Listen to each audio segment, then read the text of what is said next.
I believe in anti-micromanagement, because you feel more tensed, you feel more pressured. Micromanaging isn't the way. Just give them the direction they have to go, and that's it. They want to ideally remote, So yes, it's definitely played a huge role. Do you think fully remote is the way forward? Definitely. Yes? Definitely.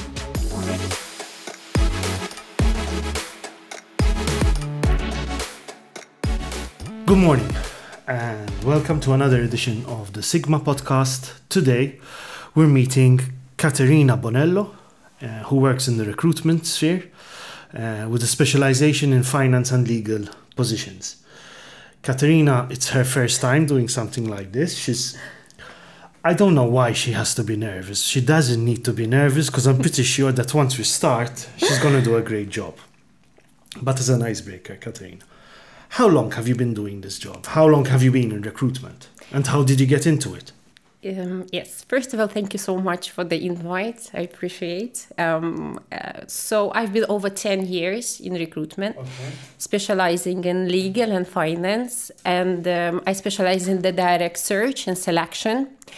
I believe that people, they are the success for their business. And my method is to identify, to search, to select, and to find the top talent for that possible position. So when you say direct search, what do you mean exactly? Direct search, we don't advertise, we don't look as such through the adverts. So we specify the need for the role and go as a direct search to look for the right people through referral, through LinkedIn, in terms of their character, in terms of their professional skills, and necessary needs for the client. Okay. You mentioned LinkedIn as one of your tools. Correct. Is that the only tool there is out there? At least it's the only tool I seem to be aware of. But are there others out there, Katerina? Well, the big part plays network and referrals, of course. And the good thing is, in my case, that I've been in the industry over 10 years. So I've had time to build. I've had time to build, correct. And there are people, they wouldn't be on the active search, but they will say, look, I'm possibly on a casual looking. If you have the right moment at the right time, I'll be open to discuss. Okay. This is where, for me, it becomes interesting and where the mind starts to be important. When would you realize that possibly the person is telling you that he's not interested or he's playing it very cool? Right. But deep down you realize, okay, this guy wants it. Usually it's a very open conversations we have. We don't have to guess or read between the lines the candidate. Once they are on the lookout, once they are unhappy. Again, I've built such a good relationship with the candidates through the years that they trust me. And even if they know I perhaps won't have something at the right moment for them right now, but if something will come up that would be suitable for them, it will be the right time, it will be the right moment. Okay. So it's quite a bit a matter of timing as well. Correct. And then you mentioned character, which to that I would add fit. And from now I'm understanding a bit your methodology, the little we've spoken. But you've said sometimes it's a matter of waiting for the right moment. So basically we're waiting for the right fit. So you would look at a person, look at the company and say, okay, this person is a bit on the older side, a bit more old school. This is a younger company, they do things a bit differently. That would not be much of a fit. So you'd look into that as well. Of course. Because you want the relationship to last over there. As in the employee. Yeah, that's the main thing for me, I mean, of course, I want to help people, but at the end of the day, my job, my duty is to build a long-term relationship with the client, trust relationship based on trust and based on result, of course. The client would be the employer? Yes. Okay. So, we found out a bit about yourself and how you approach this job. Okay. How has the job changed in these 10 years that you've been working here? As an industry? As an industry. The industry, so gaming, how you've seen it change. And how have you seen the HR, the vacancies, recruitment sector change as well? So it's twofold. Okay. Yes, of course, significantly changed. It mainly started from COVID time, I would point out that time. Up to today, I mean, there is a very big change. So first of all, I'd like to point out, I think, customer support. Okay. So that's a very interesting subject, I would say, because at the moment, due to the artificial intelligence, there is no need for the customer support up to a certain level. So you're seeing a change over there? Of course. And that's crucial kind of, but makes a very big role for people who would like to step in the gaming industry. So a couple of years ago, that was like an entrance for them to step in the industry and then go on the payments, to go on the affiliation, fraud, and compliance, exactly. At the moment, the basic stuff, the artificial intelligence can handle those calls. Yes. Obviously, if we are talking about the more complicated issues, then at that level, more advisory steps in. Yeah. But as a CS, I think it will so it's becoming okay, and I get your point and I understand it. So if I'm also understanding correctly, are the days when someone with no experience at all could get into a customer support role and then climb his way up into the company? I mean, there are some companies where customer support agents have become C-levels nowadays. Of course. Has that disappeared or has it reduced? I think it's reduced. I mean, there are people, as I said before, they want to enter in the industry, but they know they are not for a long time. They'll stay as a CS. Their aim is to grow. But there are people, like, let's say, they just know the language. For them, it's fun. You know, they have parties in the afternoon, on the Friday evening. So it's, I can't just say for 100% what would be the interest of a CS person at the beginning. But there are really ambitious people out there. And let's say if I wanted to step into the gaming industry, I definitely won't have the opportunity to enter it without basic, you know. I remember how we once recruited when I was at GreenTube, a teacher of Italian. So he was Maltese. Right. He spoke Italian almost better than the Italians themselves. Today, he is one of the heads of the fraud team. See, here you go. He was an Italian teacher, but no experience in gaming, but he started off as a... Because I believe there are many unpolished gems. Right. And you don't necessarily need the education. You just need a bit of experience and someone to believe in you. Yes, exactly. And the right support. Okay, now, right support, what do you mean there? The team management. The C-level people, the people who manage a team, even if it's a team of 2 people, it makes a huge role in for a business. It makes a huge difference. Of course, it makes a huge difference. Yes. That's why I came to the conclusion that direct search is the best way to recruit, yes, and as a solution for C-level roles. Are your clients very satisfied with the way it works? I hope so. You hope so. Okay. So you've told me how you've seen the industry evolve and you've seen the recruitment sector evolve. Did COVID speed all of this up, or did COVID change work practices? It's both.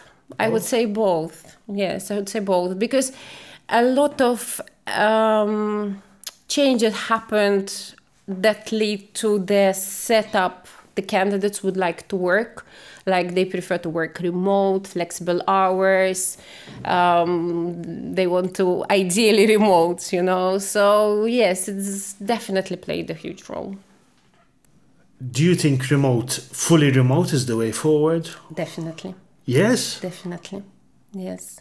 That's what we've discussed with colleagues, with some candidates, because you speak on daily basis, maybe to 3-5 people.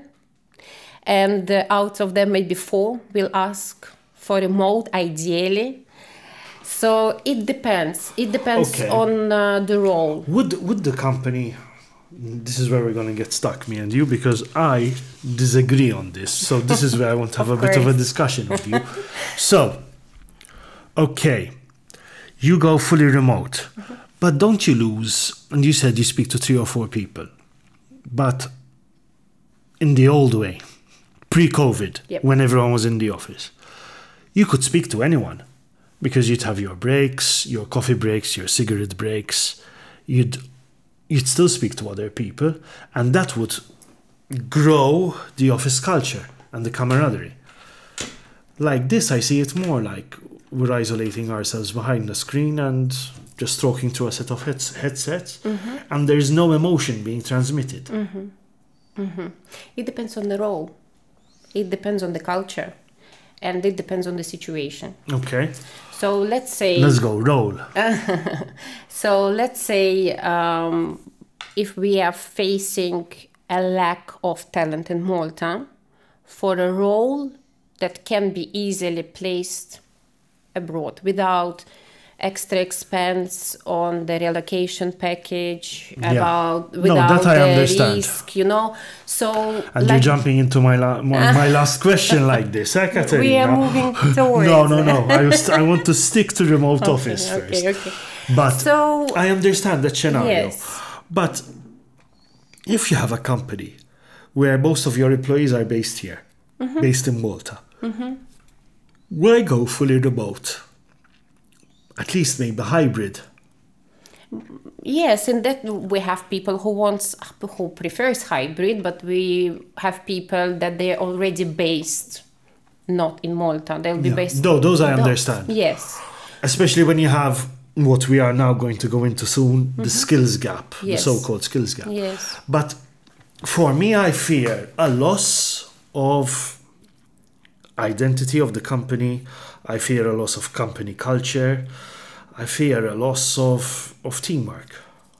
But it depends again on the department. You know, there are people, for example, IT department, they require, I don't know, focus, you know, they require, I see them like, you know, fully focused on what they do and full concentrated. So I think in this regards, they would prefer hybrid. The teams I used to lead, so for example, compliance, AML, if we had a compliance problem, we would prefer to basically lock ourselves in a room and trash it out in that room, but not online. Online, you lose the feeling. With AML, money laundering cases, that's even more complicated. Of course. So, okay, I'll give you that. I'll agree with you on the different realities require different circumstances. And office company leaders, because you spoke about how you direct search C-levels. Correct. These direct search C-levels will eventually sit on the board, have their discussions with the rest of the board. How do they feel about this new reality? If you can tell us, as in, are they comfortable with remote working? Not all. I think it's more of a culture of the whole team and the company and the structure.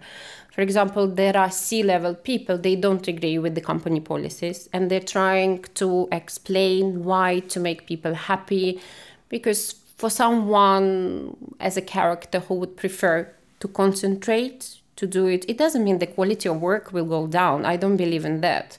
I believe that I believe in anti-micromanagement, because you feel more tensed, you feel more pressured.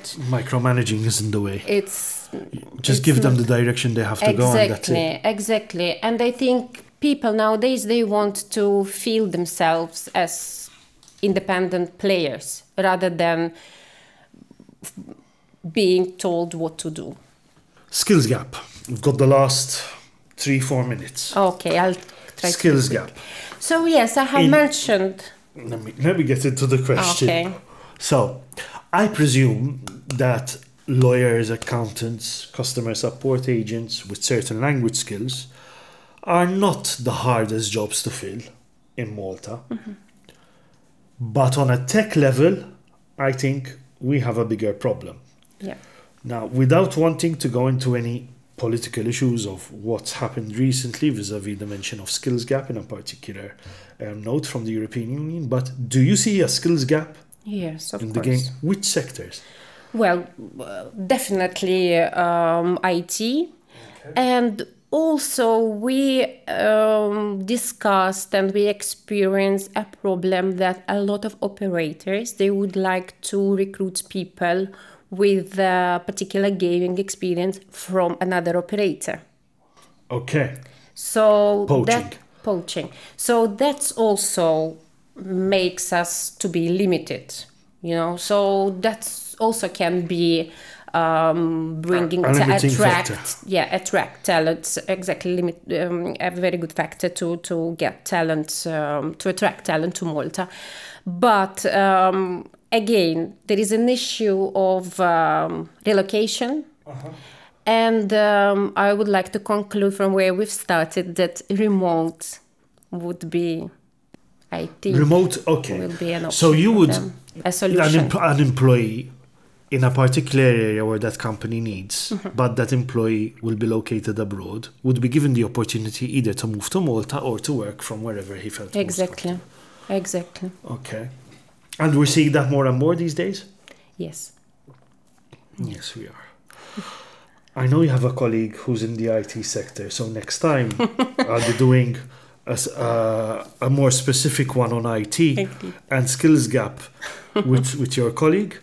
In the meantime, thank you so much, Katerina. My pleasure. Appreciate. Did you see? It wasn't so hard. I've survived. You're quite the natural. Thank you so much. And we'll be with you with more episodes of the SiGMA podcast in the coming days. Thank you. Have a lovely day. Thank you. Thank you.